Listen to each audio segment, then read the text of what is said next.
بڑی فضیلت کی بات ہے، بڑی شان و عظمت کی بات ہے،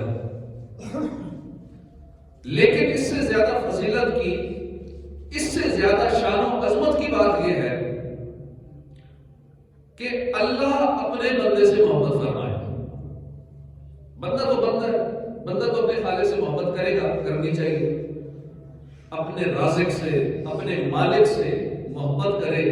بندہ تو بندہ ہے، بندے کو محبت کرنی ہے، یہ بندے کا حق بنتا ہے اللہ سے محبت کرے۔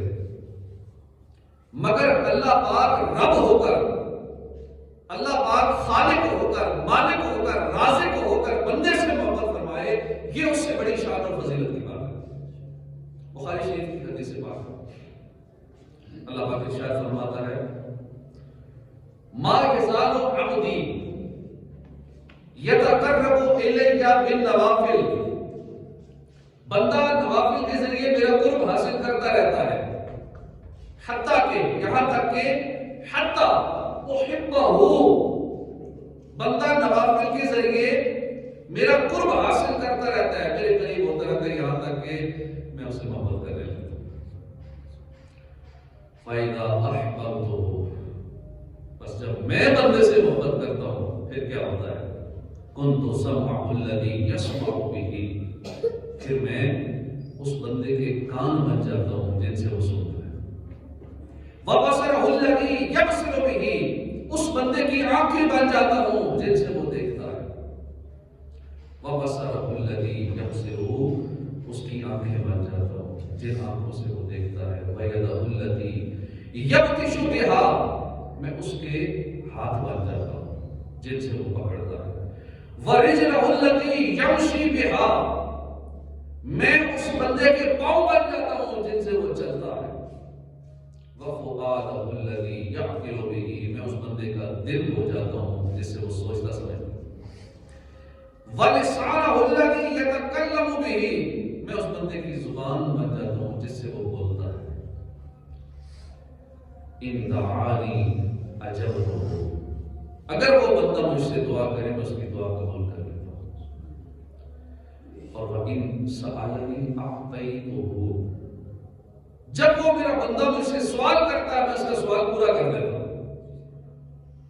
اے عاشقان رسول، اس حدیث پاک سے ہمیں پتہ چلا کہ اللہ پاک کا بندے کے کان بن جانا، ہاتھ بن جانا، پاؤں بن جانا، دل بن جانا، اس کا یہ ہرگز مطلب نہیں ہے کہ معاذ اللہ پاک سرایت کر جاتا ہے، ایسا ہرگز نہیں۔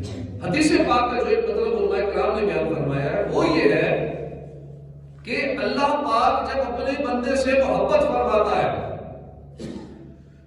تو اس بندے کو اپنے قرب سے نوازتا ہے، یہاں تک کہ بندہ فنا فی اللہ کی منزل پر پہنچ جاتا ہے، فنا فی اللہ کے درجے کو پہنچ جاتا ہے، پھر اس کے اعضاء کے اندر خدائی طاقتیں کا فرما ہوتی ہیں، وہ ایسے کام کر لیتا ہے جن پر عقل کی رسائی نہیں ہوتی، وہ بندہ صفات الہی کا مظہر ہو جاتا ہے۔ اب اس کی شان یہ ہوتی ہے کہ وہ دیکھتا تو اپنی آنکھوں سے ہے لیکن ان آنکھوں میں اللہ کی طاقت آتی ہے، اس کی آنکھوں میں نور الہی جلوہ گر ہوتا ہے، وہ قریب کو بھی دیکھ لیتا ہے، دور کو بھی دیکھ لیتا ہے۔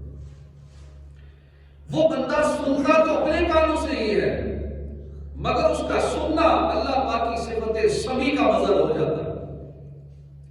وہ بندہ پکڑتا تو اپنے ہاتھ سے ہی ہے مگر اس بندے کا پکڑنا اللہ پاک کی صفت بطش، یعنی اللہ کا پکڑنا، اس کی گرفت فرمانے کی صفت جو ہے وہ اس کا مظہر ہو جاتا ہے۔ وہ چلتا تو اپنے پاؤں سے ہی ہے مگر اس میں طاقت خدائی رہتی ہے، وہ سوچتا سمجھتا تو اپنے دل سے ہی ہے مگر اس کی سوچنے سمجھنے کی صلاحیت میں خدائی طاقت کا فرمان ہے۔ وہ بولتا اپنی زبان سے مگر اس کی زبان کے اندر خدائی طاقت کا فرمان ہوتی ہے۔ ہمارے آقا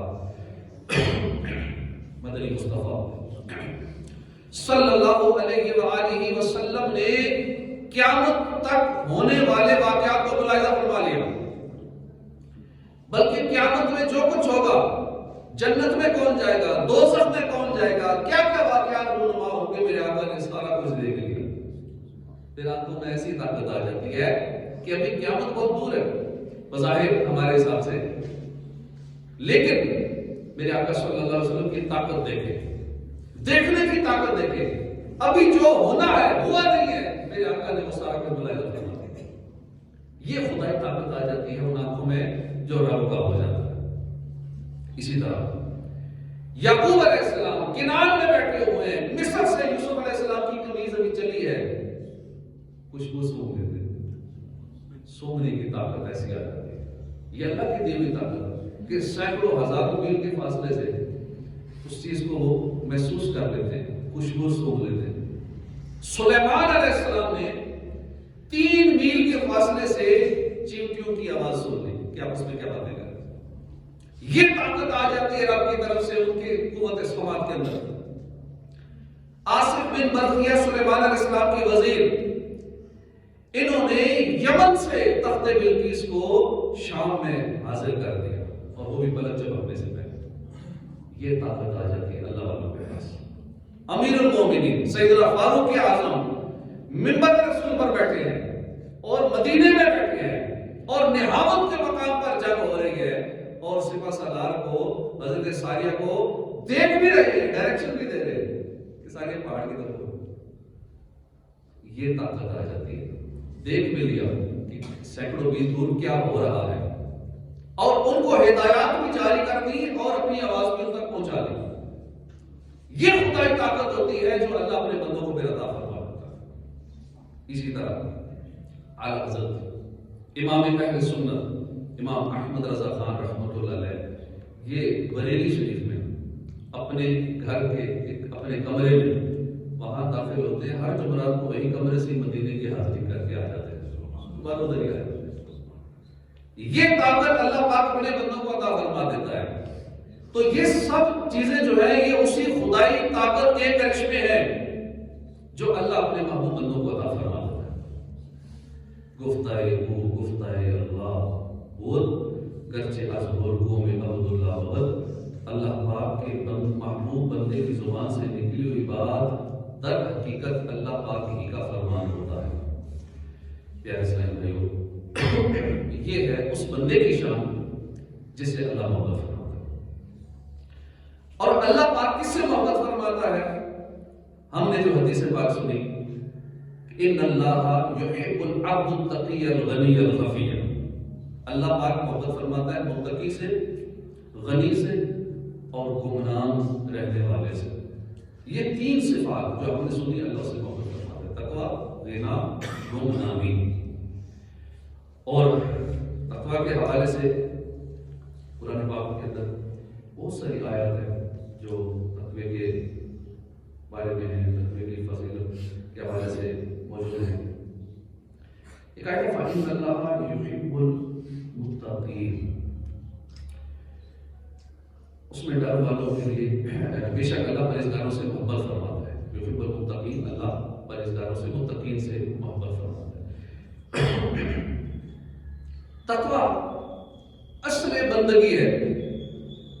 امام فخر الدین رازی رحمۃ اللہ علیہ نے ایک بڑا باریک نقطہ یہاں بیان فرمایا ہے.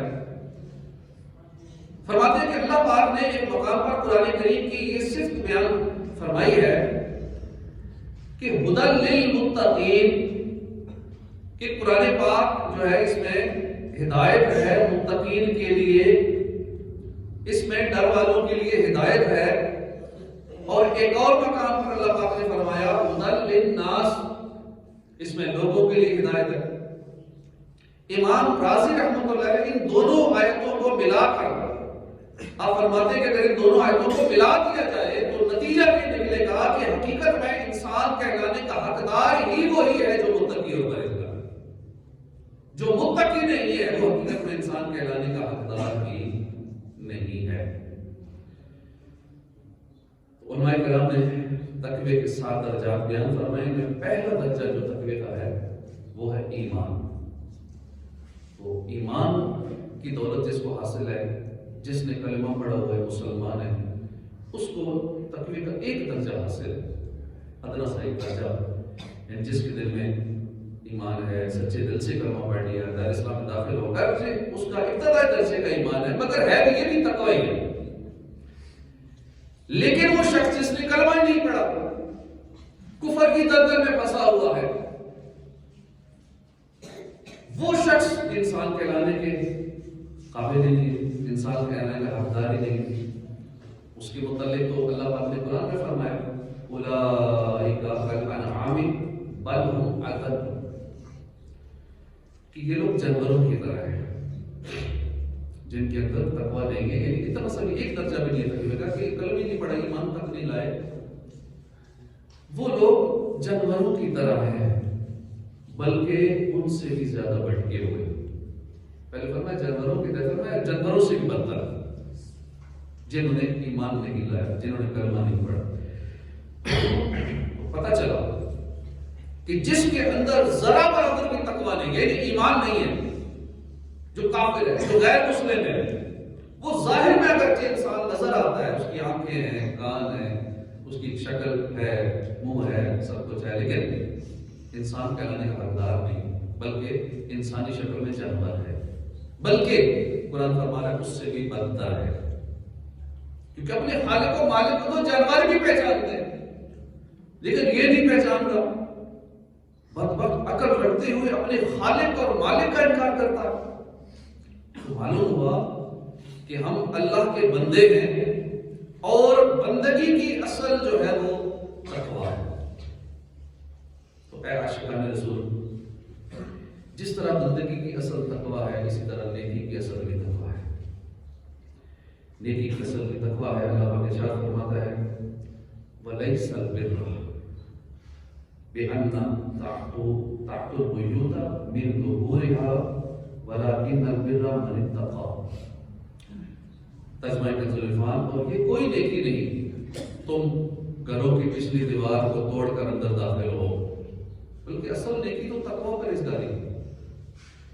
تفسیر صراط الجنان کے اندر لکھا ہے کہ زمانہ جاہلیت کے اندر لوگوں کی عادت تھی، جب حج کے لیے نکلتے تھے، احرام باندھ کر حج کے لیے چل پڑتے تھے، پھر اچانک کسی وجہ سے گھر آنا پڑتا تو وہ اپنے دروازے سے داخل نہیں ہوتے تھے، وہ سمجھتے تھے کہ گھر کی پچھلی دیوار کو توڑ کر اندر داخل ہو گئے تو یہ عبادت ہے، یہ کوئی نیکی کا کام ہے۔ تو قرآن پاک نے اس بارے میں فرمایا کہ یہ کوئی نیکی نہیں ہے تم گھروں کی پچھلی دیوار توڑ کر اندر داخل ہو جاؤ، بلکہ اصل نیکی تو تقویٰ ہے، پرہیزگاری ہے۔ تو معلوم ہوا کہ اصل نیکوکار وہ ہے جو متقی ہے، اور یہ بات واضح ہے کہ حقیقت میں نماز کی پابندی وہی کر سکتا ہے، حقیقت میں نماز وہ پڑھ سکتا ہے جو متقی ہے، جس کے اندر خوف خدا ہے، وہ نمازوں کی پابندی کرے گا۔ ورنہ ٹھیک ہے کبھی پڑھ لی، دل آیا تو پڑھ لی، دل آیا تو چھوڑ دی، فجر میں اٹھنے کا دل نہیں کرتا، سردی لگتی ہے، گرم گرم بستر چھوڑنے کا دل نہیں کرتا، تو ٹھیک ہے خیر مس کر دیتے ہیں، قضا کر لیں گے، بعد میں پڑھ لیں گے۔ تو جس کے دل میں تقویٰ ہوگا، جس کے دل میں خوف خدا ہوگا، کوئی نماز نہیں چھوڑے گا، فراز و واجبات کی پابندی کرے گا۔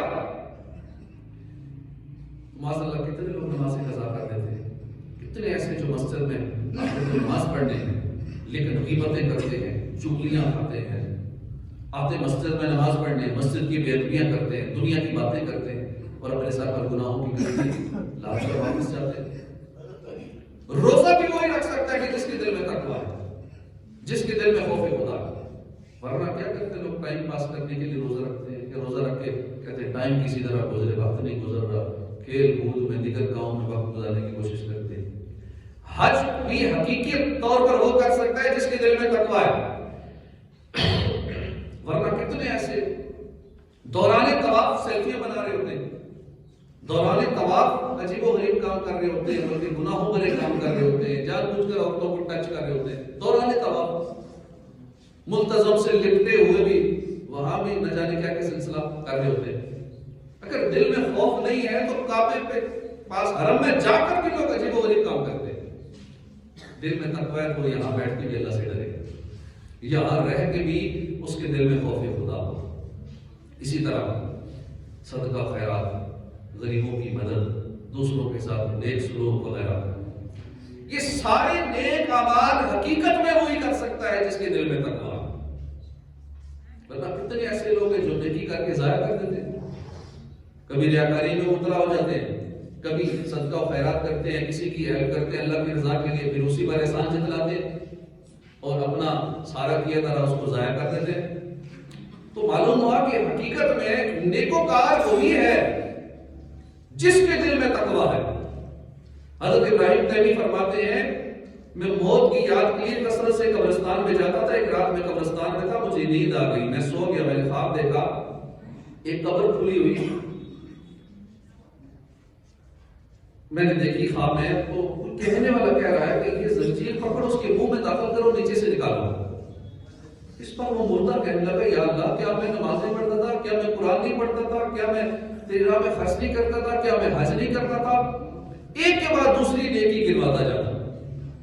ایک کہنے والے نے اسے پکار کر کہا تو یہ سارے اعمال کرتا تھا، نمازیں پڑھتا تھا، زکات دیتا تھا، حج کرتا تھا، نیک اعمال کرتا تھا، لیکن جب تو تنہائی میں ہوتا تھا تو میری نافرمانی کرتا تھا، مجھ سے اعلان جنگ کرتا تھا، میری نافرمانی کرتا تھا۔ وہ بظاہر بڑا نیک صورت کر کے دے مجھ کو اب نیک سیرت، ظاہر اچھا ہے باطن برا ہے، یا خدا تجھ سے میری دعا۔ تصوف کی مشہور کتاب ہے رسالہ کشیریہ۔ اس کتاب میں شیخ قطانی رحمۃ اللہ علیہ فرماتے ہیں کہ دنیا کی تقسیم آزمائش پر کی گئی ہے، آخرت کی تقسیم تقویٰ پر کی گئی ہے۔ دنیا میں عزت، مرتبہ، مقام، بلندی، ترقی، کامیابی اس کو ملتی ہے جو زیادہ محنت کرتا ہے، اور آخرت میں کامیابی، ترقی، عزت، جنت کے درجات اس کو ملتے ہیں جو زیادہ متقی ہوتا ہے، جو زیادہ نیکیاں کرتا ہے۔ بے شک اچھا انجام پرہیزگاروں کے لیے ہی ہے، اور ایک اور مقام فرمایا کہ وہ پرہیزگاروں کے لیے یعنی جنت پرہیزگاروں کے لیے تیار کی گئی ہے۔ تو اللہ پاک نے جنت بنائی ہی نیکوں کے لیے، جنت بنائی ہی اہل تقویٰ کے لیے، لہٰذا جو متقی ہوگا وہ جنت کے درجات طے کرے گا، اس سے زیادہ نعمتیں ملیں گی۔ امام غزالی تقوی کے فوائد بیان کرتے ہوئے فرماتے ہیں کہ اہل تقویٰ وہ ہے کہ اللہ ان کی تعریف فرماتا ہے، اہل تقویٰ کو اللہ کی خصوصی تعین اور نصرت نصیب ہوتی ہے، اہل تقویٰ کو ان کی تقویٰ کی برکت سے رزق حلال نصیب ہوتا ہے، تقویٰ کی برکت سے اعمال کی اصلاح ہو جاتی ہے، گناہ معاف ہو جاتے ہیں، نیکیاں قبول ہو جاتی ہیں، آخرت کی ہولناکیوں سے بندہ محفوظ ہو جاتا ہے، اور تقویٰ کی برکت سے اللہ پاک کا محبوب بن جاتا ہے۔ اہل تقویٰ اللہ کی بارگاہ میں زیادہ عزت والے، اہل تقویٰ جہنم سے محفوظ ہیں، اہل تقویٰ ہمیشہ کے لیے جنت میں رہیں گے۔ ایک روز مسلمانوں کے دوسرے خلیفہ سیدنا فاروق اعظم نے حضرت کعب الاحبار سے پوچھا اے کعب بتائیے تقویٰ کیا ہے؟ حضرت کعب نے عرض کی کہ اے امیر المومنین کیا آپ کبھی ایسے راستے سے گزرے کہ جہاں جھاڑیاں ہوں؟ آپ کس طرح گزرے؟ آپ نے فرمایا کہ ہاں میں گزرا ہوں، اپنے کپڑوں کو سمیٹ کر گزرا ہوں۔ تو کعب نے حضرت کعب رضی اللہ عنہ نے عرض کیا کہ آپ ایسے راستے سے جس طرح گزرے کپڑوں کو سمیٹ کر، تو ذالک التقویٰ، اے امیر المومنین یہی تقویٰ، مطلب یہ کہ ہم دنیا میں آئے پاکیزہ دل لے کر، پاکیزہ روح لے کر، پاک صاف ہو کر، اب اس دنیا سے گزر کر ہم آخرت کی طرف جا رہے ہیں۔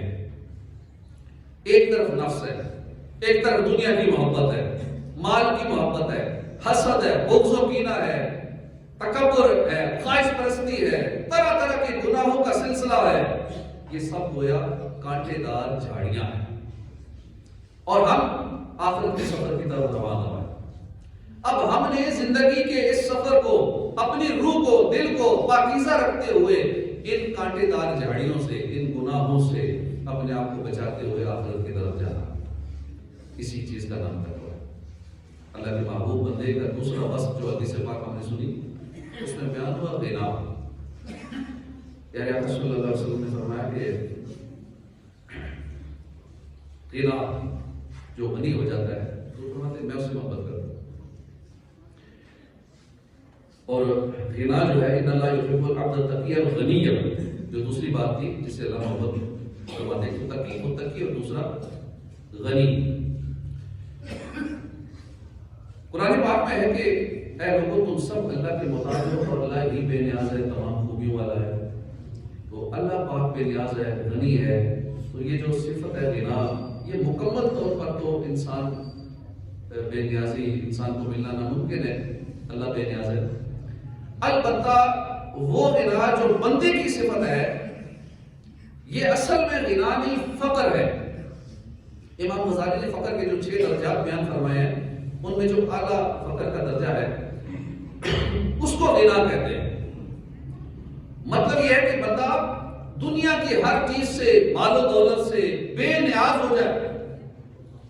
لہذا وہ بندہ جس کے نزدیک مال و دولت کی کوئی حیثیت نہ ہو، مال ملے نہ ملے اسے کوئی ٹینشن نہ ہو، اس کے نزدیک دونوں چیزیں برابر ہیں، اس شخص کو کہتے ہیں غنی۔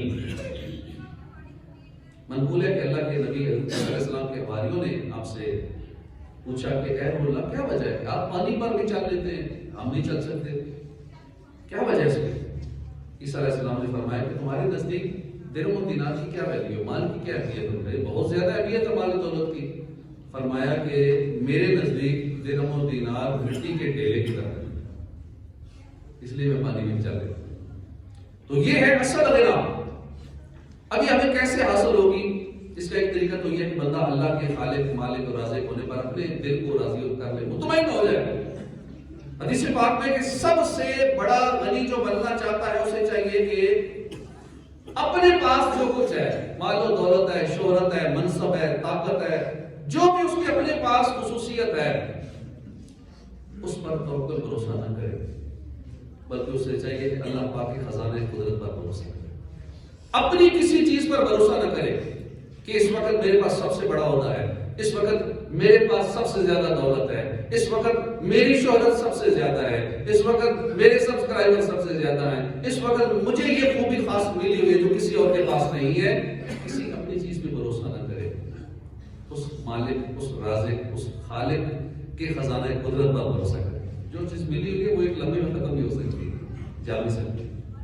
تو معلوم ہوا کہ اگر ہم اللہ کے خزانے قدرت پر کامل بھروسہ کر لیں تو انشاءاللہ ہمیں غنا نصیب ہو جائے گی۔ ہمارے پاس مال ہے تو بھی اس پر بھروسہ نہیں، بھروسہ اللہ پر ہو۔ مال کا کیا بھروسہ، آج ہے کل نہیں۔ اسی طرح غربت آ گئی، کوئی بات نہیں، اللہ مالک ہے۔ کاروبار ٹھپ ہو گیا، اللہ مالک ہے۔ کوئی مصیبت آ گئی، پریشانی آ گئی، کوئی بات نہیں، اللہ مالک ہے۔ کوئی مشکل آ گئی، اللہ مالک ہے۔ نوکری چلی گئی، اللہ مالک ہے۔ یوں بندے کے حالات جیسے بھی ہوں اس کا یہ ذہن بنا رہے، کوئی بات نہیں، میرا رب ہے نا، اللہ مالک ہے، اللہ میرا خالق ہے، اللہ میرا رازق ہے۔ جب یہ پختہ ذہن بن جائے گا تو انشاءاللہ اس بندے کو غنا نصیب ہو جائے گی۔ اور اس سے اگلی صفت ہے غنا، گمنامی۔ اللہ کا پاک جو محبوب اور پسندیدہ بندے کا تیسرا وصف ہے حدیث پاک میں جو بیان ہوا، گمنامی۔ جو لوگوں میں اپنی شہرت نہیں چاہتا، ہر نیکی کو چھپ کر کرتا ہے، خود گمنام رہتا ہے، ایسا شخص بھی اللہ کا محبوب اور پسندیدہ ہو جاتا ہے۔ اور حدیث پاک میں ہے اِنَّ أَخْوَتَ أَوْلِيَائِي، میرا قابل رشک دوست وہ ہے جس میں یہ 6 اوصاف پائے جائیں، اور ان میں ایک اوصاف یہ بھی ہے کہ گمنام رہنے والا۔ اسی طرح ایک اور حدیث پاک اسی مفہوم کی ہے، فرماتے کہ یعنی دنیاوی کمالات، دولت، صحت، طاقت میں یوں دینی کمالات ہیں، مثلا علم میں، عبادت میں، ریاضت میں، اس کی شہرت نہ ہو، یعنی کسی حوالے سے بھی نہ دنیاوی شہرت ہو نہ اس کی دینی شہرت ہو، یعنی میں بہت بڑا عالم ہوں، میرے پاس علم زیادہ ہے، میرے پاس دینی منصب ہے، میرے پاس دینی حوالے سے بھی شہرت چاہنا، یہ بھی بڑی خطرناک ہے۔ اس کے دل میں خواہش ہو لوگ میری عزت کریں، میں سب سے بڑا عالم مشہور ہو جاؤں، میں سب سے بڑا مقرر مشہور ہو جاؤں، تو دینی حوالے سے بھی اگر یہ شہرت کا طلبگار ہوگا تو یہ بھی اس کے لیے خطرناک ہے۔ دنیاوی حوالے سے بھی اگر وہ شہرت کا طلبگار ہوگا تو یہ بھی اس کے لیے خطرناک ہے۔ گمنام رہنا پسند ہے کہ مجھے کوئی نہ جانے، مجھے کوئی نہ پہچانے، مجھے خاک میں ملا کر میری خاک میں اڑا دے۔ کہتے کہ دانا خاک میں مل کر گلے گلزار ہوتا ہے، کئیوں کی خواہش ہوتی ہے چلے خاک میں ملیں گے تو گلے گلزار ہوں گے، کچھ عاجزی کرتے ہیں، ذرا عزت مل جائے گی، لوگ تعریف کریں کہ بڑا عاجزی والا ہے، کہ دانا خاک میں مل کر خاک میں ملیں گے تو پھر گلے گلزار ہو جائیں گے، لیکن اللہ والے تو کہتے ہیں مجھے خاک میں ملا کر میری خاک بھی اڑا دے۔ بس اللہ پاک مجھے اجر دے ہر چیز کا، جو میں کر رہا ہوں میں اللہ کی رضا کے لیے کر رہا ہوں، یہ ذہن ہونا چاہیے۔ تکبر، غرور اور شہرت ایسی چیز نہ ہو، بس گمنامی پسند ہو۔ اور جو لوگ یہ شہرت چاہتے ہیں، جن کی زندہ باد کے نعرے لگتے ہیں نا، پھر ان کے مردہ باد کے بھی لگتے ہیں، یہ بھی اپنا ذہن بنا کے رکھنا چاہیے. بیان کی کہ حدیث پاک سے گمنامی پسند کرنے والے شخص کی شان کا اندازہ کیجیے کہ ہمارے آقا فرماتے ہیں ان اقبط اولیائی، میرا قابل رشک دوست وہ ہے. یعنی حضور فرما رہے یہ میرا دوست ہے، اللہ کا محبوب بنے جو تمہیں چاہے. اس کا تو بیان ہی کچھ تم جسے چاہو، اس کی کیا شان ہوگی جس کو حضور فرماتے یہ میرا قابل رشک دوست ہے. تو جس کے دل میں مدنی آقا کی محبت آ جائے وہ اللہ کا محبوب بن جاتا ہے، جس سے حضور اپنا دوست فرمائے، بلکہ خالی دوست نہیں قابل رشک دوست فرمائے. اس کی شان و عظمت کا کیا عالم ہوگا. اور جو گمنامی کو پسند کرتا حضور اسے فرمانے کہ یہ میرا قابل رشک دوست ہے. تو اس سے کا ایک بڑا اہم نکتہ بھی آخری پیش نظر رکھیں کہ حدیث پاک میں آتا ہے کہ اللہ جس سے محبت فرماتا ہے اس کا پھر آسمانوں میں چرچا ہو جاتا ہے. جبرائیل علیہ السلام کو فرماتا ہے میں اس سے محبت کرتا ہوں، تو محبت کر. آسمان کے سارے فرشتے اس سے محبت کرتے ہیں. پھر فرشتوں کو حکومت ہے زمین والوں کے دل میں میرے اس بندے کی محبت ڈال دو. اس بندے کی پھر شہرت اللہ پاک فرما دیتا ہے. اب ایک طرف تو ہم نے سنا کہ اللہ پاک گمنام بندے کو پسند فرماتا ہے، دوسری طرف یہ بھی حدیث پاک ہے کہ اللہ پاک اسے گمنام نہیں رہتا. جو اللہ والا ہو جاتا ہے، جو گمنامی چاہتا ہے، پھر اللہ پاک اسے گمنام نہیں رہنے دیتا، پھر اس کی شہرت کے ڈنکے بج جاتے ہیں. اب شیطان یہاں یہ بھی وسوسہ ڈالے گا. امام غزالی جو ہے نا یہ بڑی پیاری بات ہے اس حوالے سے، دل کے حوالے سے. آپ فرماتے ہیں کہ شیطان کے بڑا باریک بار ہے، بڑا نازک بار ہے جو ہم پہ کرتا ہے کہ حدیث پاک ہے کہ بندہ جو گمنام ہوتا ہے، گمنامی پسند کرتا ہے، اللہ اس کو مشہور کر دیتا ہے، شہرت ہو جاتی ہے. تو چلو تم نیکیاں چھپی کیا کرو، گمنامی ہوگی تو مشہوری بھی ہو ہی جائے گی. تو یہ بات شیطان کا ہوتا ہے. چھپ کے تہجد پڑھو، چھپ کے عبادت کرو، اللہ کی راہ میں دینا چھپ کے کرو کہ اللہ مشہور کر ہی دے گا. اب یہ بھی شیطان کا وار ہے کہ وہ یہاں بھی ریاکاری کروا رہا ہے. تو اپنا ذہن یہی بنا کے رکھیں کہ میری مشہوری ہو نہ ہو، میں نے نیک کام کرنے ہیں، مجھے شہرت نہیں چاہیے، میں اللہ کی رضا کے لیے کر رہا ہوں. اللہ پاک ہمیں توفیق عطا فرمائے. آمین. نجات نبی